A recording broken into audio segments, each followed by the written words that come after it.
like any other, acting in some ways as if he's already commander-in-chief. Because of that, we're calling this hour the Trump way. The president-elect sat down with us for his first in-depth interview since he started naming his cabinet and setting his agenda for an administration that starts in less than 6 weeks. We began with breaking news, the explosive story that the CIA has determined Russia hacked into Democratic files not just to destabilize the U.S. election, but to push a specific objective. According to the Washington Post, the CIA has concluded that Russia intervened in the election to help you win the presidency. Your reaction? I think it's ridiculous. I think it's just another excuse. I don't believe it. I don't know why. And I think it's just, they talked about all sorts of things. Every week it's another excuse. We had a massive landslide victory, as you know, in the Electoral College. I guess the final numbers are now at 306, and she, down to a very low number. No, I don't believe that at all. You say you don't know why. Do you think that the CIA is trying to overturn the results of the election or somehow to weaken you in office? Well, if you look at the story and you take a look at what they said, there's great confusion. Nobody really knows. And hacking is very interesting. Once they hack, if you don't catch them in the act, you're not going to catch them. They have no idea if it's Russia or China or somebody. It could be somebody sitting in a bed someplace. I mean, they have no idea. So why would the CIA put out the story that the Russians wanted you to win? Well, I'm not sure they put it out. I think the Democrats are putting it out because they suffered one of the greatest defeats in the history of politics in this country. And frankly, I think they're putting it out. And it's ridiculous. We ought to get back to making America great again, which is what we're going to do. And we've already started the process. You've said repeatedly you don't believe the intelligence community's analysis that the Russians were involved. But take a look. They're not sure. They're fighting among themselves. They're not sure. But the question is, these are the folks you're going to have to rely on to know what's going on in the world. Of course, they've made changes, at the top. I mean, we're going to have different people coming in because we have our people, they have their people, and I have great respect for them. But if you read the stories, the various stories, there's disputing. I mean, they're disputing, and certain groups don't necessarily agree. Personally, it could be Russia. I don't really think it is, but who knows? I don't know either. They don't know, and I don't know. I just want to ask you about your skepticism about the intelligence community. You are getting the presidential daily brief only once a week. Well, I get it when I need it. But is there some skepticism? First of all, these are very good people that are giving me the briefings. And I say, if something should change from this point, immediately call me. I'm available on 1 minute's notice. I don't have to be told, I'm like a smart person. I don't have to be told the same thing and the same words every single day for the next 8 years. Could be 8 years, but 8 years. I don't need that. But I do say, if something should change, let us know. Now, in the meantime, my generals are great, are being briefed, and Mike Pence is being briefed, who is, by the way, one of my very good decisions. He's terrific. And they're being briefed, and I'm being briefed also. But if they're going to come in and tell me the exact same thing that they told me that, it doesn't change necessarily. Now, there'll be times where it might change. I mean, there'll be some very fluid situations. I'll be there not every day, but more than that. But I don't need to be told, Chris, the same thing every day, every morning, same words. Sir, nothing has changed. Let's go over it again. I don't need that. President Obama just ordered a full review of Russia's involvement hacking in the election, and Democrats are now calling for hearings. Do you think this is part of an effort to undercut you? Well, it could be. I think President Obama has been terrific. He's been, very respectful of the process and everything else. So I saw that. But, and I want it too. I think it's great. I don't want anyone hacking us. And I'm not only talking about countries. I'm talking about anyone, period.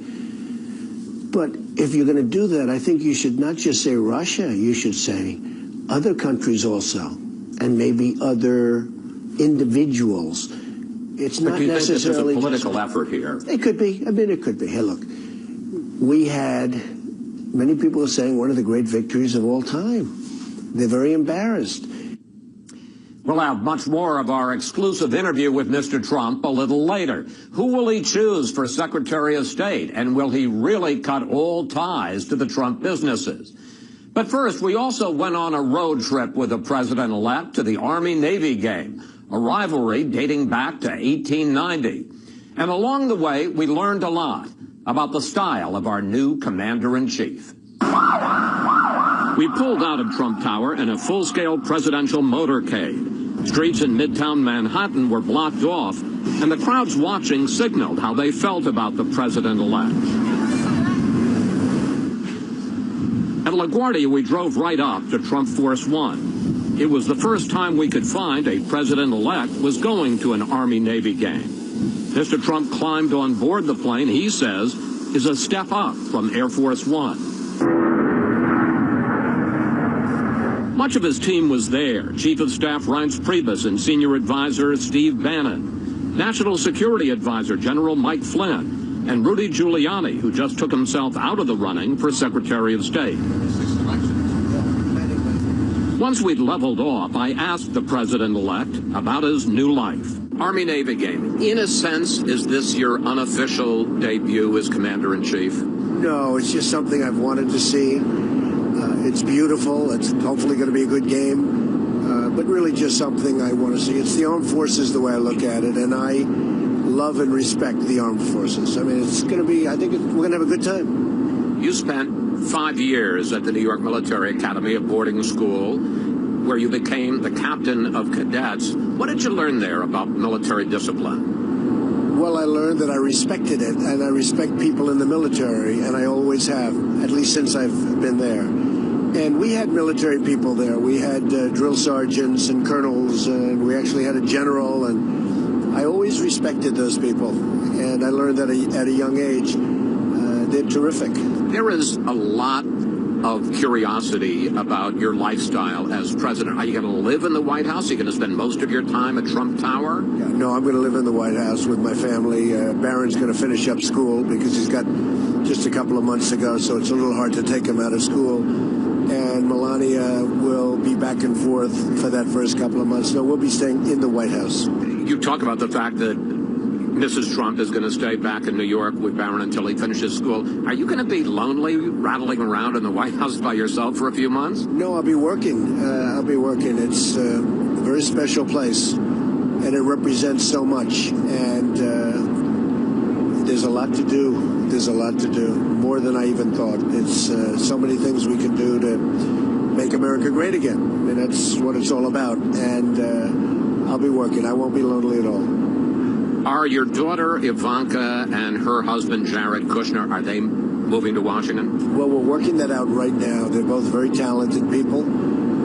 I won't be involved in my business at all, even though I have a legal right to be under the laws, as you know, because the president has a certain doctrine that he can do things, but I just don't want to do it. Even if I could do it, which I'm allowed to, I wouldn't want to do it. I want to devote my time. What about them? Are they moving down? Well, theirs is a little bit different, and I think we'll have to see how the laws read. I would love to be able to have them involved. If you look at Ivanka, you take a look, and she's so strong, as you know, into the women's issue and child care, and so many things she'd be so good. Nobody could do better than her, and I just have to see whether or not we can do that, and she would like to do that, and I'd love to have Jared helping us on deals with other nations and see if we can do peace in the Middle East and other things. He's very talented. He's a very talented guy, so we're looking at that from a legal standpoint right now. Then it was on to the stadium for the game. First, a meeting with a group of Army cadets and Navy midshipmen. Who's going to win? Who's going to win?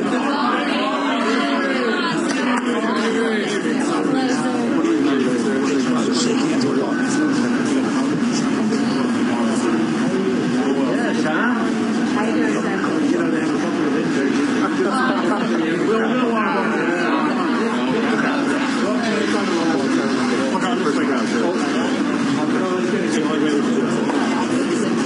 One picture. Here we go. Give it that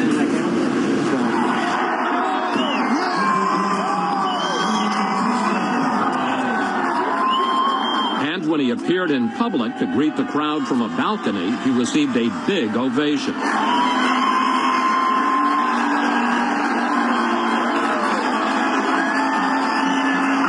Later, we asked the president-elect about attending a game that now has special resonance for him. So what do you think? I think it's fantastic. These are incredible people. You see the enthusiasm, the spirit. Incredible. You're going to be the commander-in-chief in 6 weeks. Yeah. You're going to be in charge of these young men and women. Thoughts about that? Big responsibility. We have to make the right decisions. It really is. It's a daunting responsibility, and we'll do the job. And if you missed it, Army beat Navy 21-17. Its first victory over the midshipmen in 15 years. Coming up, much more of our exclusive interview with Donald Trump. We ask him to clear up exactly where he stands on climate change and about that big cabinet pick he still has to make for Secretary of State. As Fox News Sunday continues its special coverage of the Trump way. And we're back now with our exclusive interview with Donald Trump. The campaign is over, but the president-elect continues to break the rules when it comes to building his administration and setting his agenda. And that's where we began this part of the conversation. We're calling this program the Trump way, because I got to tell you, in almost 40 years of covering presidential transitions, I have never seen anything like this. You are setting markers for foreign countries, you're telling corporations and unions what to do, and you're not even in office yet. What can we expect when you're actually the president? My attitude, I want to make good deals for this country. I don't need a $4.2 billion airplane to fly around in, okay? I don't need that. And especially when it's totally out of control, because, they've lost control of it. And I let them know that I don't want this. I just see things that's so incredible. You look at the F-35 program with the money, the hundreds of billions of dollars, and it's out of control. And the people that are making these deals for the government, they should never be allowed to go to work for these companies. They make a deal like that, and then a year later or 2 years later or 3 years later, you see them working for these big companies that made the deal. I'm going to put a very, lobbyists I'm doing. This is bigger than the lobbyists. When people order from these massive companies, these massive deals, I don't want the people that are making these horrible deals, the overruns, the cost overruns. I don't want them going to work for the companies after the deals are made. They should have a lifetime restriction. In the last few days, you have named cabinet heads, department agency people, at EPA, at Labor, at Health and Human Services, Education, who are diametrically opposed to what those agencies have been doing for the last 8 years. Fair to say that you're going to take a wrecking ball to the Obama legacy? No, I don't want to do that at all. I just want what's right. EPA, you can't get things approved. I mean, people are waiting on line for 15 years before they get rejected, okay? That's why people don't want to invest in this country. I mean, you look at what's going on, and you can look at a jobs report, but take a look at the real jobs report, which are the millions of people that gave up looking for work, and they're not considered in that number that's less than 5%. Okay? I mean, we have jobs that are in the pipeline, and I deal with all the executives, the big ones and the small ones. I have really gotten to know this country. And when you have to wait 10 and 15 years for an approval, and then you don't even get the approval, it's no good. So we're going to clean it up. We're going to speed it up. And by the way, if somebody is not doing the right thing, we're not going to approve.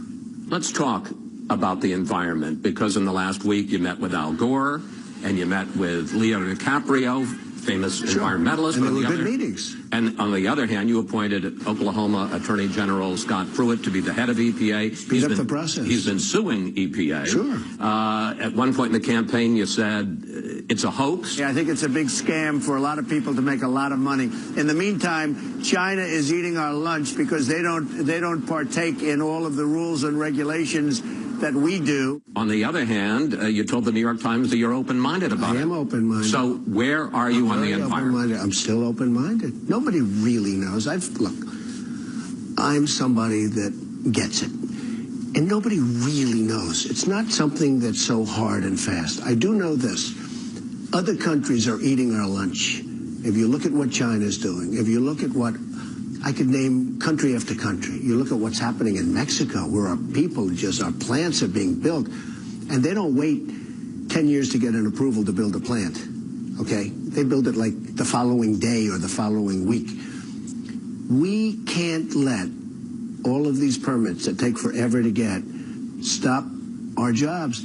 I won because of the fact that people that are great, great American people have been forgotten. I call them the forgotten man and the forgotten woman. They've been forgotten. And you, in all fairness, and all of the folks in your world in business, you forgot about these people. They're not going to forget about them in 4 years. They're already trying to figure out what happened. But I understood it because I understand our country. Let me ask you a couple of specific questions. Will you still pull out of the Paris Climate Agreement, which has been signed by more than 100 countries to reduce carbon emissions? Will you restart the Dakota Access Pipeline, which the Army just stopped? Okay, let me not answer the Dakota because perhaps that'll be solved by the time I get there, so I don't have to create enemies on one side or the other. But I will tell you, when I get to office, if it's not solved, I'll have it solved very quickly. Meaning you're going to start it? I'm not saying anything. I just say something will happen. It'll be quick. I think it's very unfair. So it'll start one way or the other. You'll have a decision pretty quickly. And also the Keystone Pipeline. You're going to have a decision fairly quickly. And you'll see that. Now, Paris, I'm studying. I do say this. I don't want that agreement to put us at a competitive disadvantage with other countries. And as you know, there are different times and different time limits on that agreement. I don't want that to give China or other countries signing agreements an advantage over us. You have already named 3 retired generals to top positions. Any concern about having too many military men at the top of your administration? Well, President Obama named 3 generals also, and no, these are tremendous people. Sort of, in certain cases, they transition into civilian life. But I like generals. I think generals are terrific. You know, they go through schools and they sort of end up at the top of the pyramid, and that's like a test. They passed the test of life. That's how they got to be a general and other people didn't. So I sort of like generals. And I like the 3 that I have very, very much. Have you settled on the Secretary of State? I'm getting very close. I'm getting very, very close. Do you know who it's going to be? I just have someone in mind that I think will be really fabulous. I think we're going to have one of the great cabinets ever put together. And we're getting that kind of review. So let me ask you about Rex Tillerson, okay, head of ExxonMobil. Why does a business executive make sense as the chief diplomat? Well, in his case, he's much more than a business executive. I mean, he's a world-class player. He's in charge of, I guess, the largest company in the world.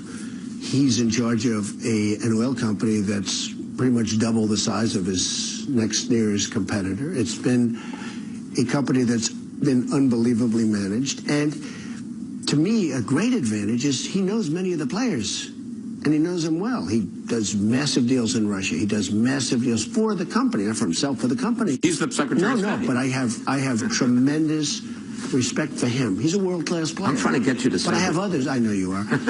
And you're doing very well. But I have others also that I think, I mean, Bob Corker is a fantastic guy. Mitt Romney, I've really gotten to know him, and I get along with him really well. But these are, you know, these are all very different types of people. But when you ask me about Rex, I mean, he's a world-class player. There's no question about it. Just after our interview, there were media reports that Mr. Trump has decided to name Tillerson to be Secretary of State. He denied he's made a final decision. And during our ride on Trump Force One, he was still asking his advisors who they think he should nominate. But don't bet against Rex Tillerson. Coming up, we asked Mr. Trump about his controversial call with the president of Taiwan. Was he sending China a message? And what will become of his business once he's sworn in? As Fox News Sunday's The Trump Way continues. Great job as president. We'll ask our Sunday panel about possible conflicts of interest Mr. Trump may encounter next. And we're back now with this special edition of Fox News Sunday, The Trump Way. Donald Trump rattled the relationship between China and the U.S. when he spoke with the leader of Taiwan, breaking with decades of U.S. diplomacy. Now he is doubling down on that decision. Back to our exclusive interview with the president-elect. You recently took a call from the president of Taiwan. And on the Sunday shows, including ours, some of your top aides said, oh, it was just a congratulatory call. But the next day, some of your top aides said, no, in fact, you had been thinking about this for weeks in advance to send a message. It's all wrong. So which is it? No, it's all wrong. Not weeks. I took a call. I heard the call was coming probably an hour or two before. I fully understand the one China policy, but I don't know why we have to be bound by a one China policy unless we make a deal with China, having to do with other things, including trade. I mean, look, we're being hurt very badly by China with devaluation, with taxing us heavy at the borders when we don't tax them, with building a massive fortress in the middle of the South China Sea, which they shouldn't be doing, and frankly, with not helping us at all with North Korea. You have North Korea, you have nuclear weapons, and China could solve that problem, and they're not helping us at all. So I don't want China dictating to me, and this was a call put into me. I didn't make the call, and it was a call, very short call, saying, congratulations, sir, on the victory. It was a very nice call, short. And why should some other nation be able to say, I can't take a call? I think it actually would have been very disrespectful, to be honest with you, not taking it. You recently intervened with Carrier to save about 1,000 jobs from moving to Mexico. And you've said at one of your rallies, you're asking for a list of 10 companies that are thinking of outsourcing so you can call them as well. Should the President of the United States be calling companies? I mean, how would you have felt if Barack Obama gets on the phone and says, hey, Donald, here's how I want you to do business? I would have been honored. So let me just tell you. Honored? I don't have to do it myself. I have great people. We have top smart people. But it's so easy to do. And we're going to have to impose a major tax on companies that leave, build their product, and think they're going to sell it right through our border like we're a bunch of jerks. But what about the free market, sir? That's not free market when they go out and they move and they sell back into our country. But that's the free market. They made a decision. It makes... No, that's the dumb market, okay? That's the dumb market. I'm a big free trader, but it has to be fair. So what's happened is we have lost, over a period of years, short years, 70,000 factories in this country. Chris, 70,000. I always say to people, I think it's a typo. How could it be so many? 70,000 factories. We're being stripped of our workers. We're being stripped of our jobs. Our good jobs are really going down. And we've got to stop it. And the only way you're going to stop it, the nice way, is we're reducing taxes very substantially for companies, so they're not going to have to leave because of taxes. We'll be reducing regulations. Now, those are the nice ways of doing it, and everyone loves it, and everyone's happy. Businesses, way down. Also middle class, but way down. Okay, taxes and regulations. But when a company wants to move to Mexico or another company or another country, and they want to build a nice, beautiful factory, and they want to sell their product through our border, no tax. And the people that all got fired, so we end up with unemployment and debt, and they end up with jobs and factories and all of the other things. It's not going to happen that way. And the way you stop it is by imposing a tax. Now, I've come up with a number of 35%. There is no tax if you don't leave. There is no tax at all. You know, people are saying they don't understand really what I'm doing. I read the Wall Street Journal the other day. Honestly, their editorial board doesn't get it. I don't think they understand business. I don't think the Wall Street Journal editorial board, and I know some of them, they're really nice, I don't think they understand business. They don't understand what I'm saying. There's a 35% tax, but there is no tax if you don't move. But if you move your plant or factory and you want to sell back into our country, you fire all your people, there are going to be consequences for that. There are going to be consequences. You know what's going to happen? What? I'll tell you. Yeah. Nobody's going to move. They're not going to move. They're not going to leave. They're going to stay here. You're keeping your stake in Celebrity Apprentice. Well, essentially, I'm not going to have anything to do with the management. I know, but isn't that a huge conflict of interest, sir? When I ran, everybody knew that I was a very big owner of real estate all over the world. I mean, I'm not going to have anything to do with the management of the company. You know, when you sell real estate, that's not like going out and selling a stock. That takes a long time. I'm going to have nothing to do with it. And I'll be honest with you, I don't care about it anymore. I'm so focused on doing a great job as president. I don't care if our rent roll goes up a little bit or down. I couldn't care less. But you hammered. My executives will run it with my children. It's a big company. It's a great company. But I'm going to have nothing to do with management. But you hammered Hillary Clinton over the Clinton Foundation and paid. Well, that's different because she's taken in massive amounts of money from foreign countries and other things. And paid to play. It is impossible to figure out where the Clinton Foundation ends and the State Department begins. It is now abundantly clear that the Clintons set up a business to profit from public office. This is wait a different. minute. You're going to be making massive amount of money. If somebody rents a hotel room? Foreign countries are already booking events at the Trump Hotel in D.C. You've got business operations, deals with foreign countries. Chris, this is all stuff that's done. Isn't this on steroids? No. Foreign interests trying to curry favor with the President of the United States. If I were going to do new deals right now, I am turning down billions of dollars of deals. I will tell you, running for president, the money I spent is peanuts compared to the money I won't make. And that's okay, because this is so important. What I'm doing is so important. This is a calling. This is a movement. It's not just me. It's millions and millions of people, and you got to see it firsthand. I'm not going to be doing deals at all. Now, that would be, I don't even know if that's a conflict. I mean, I have the right to do it. You know, under the law, I have the right to do it. I just don't want to do it. I don't want to do deals because I want to focus on this. But by my not doing deals, I turned down 7 deals with one big player, great player, last week because I thought it could be perceived as a conflict of interest. But it was probably $1 billion of deals that I turned down. But if your kids do it, isn't it going to be the same No, thing? it's totally for my company. Right. They're not making deals. And they're going to run my company, have a lot of property and great stuff. They're going to run it.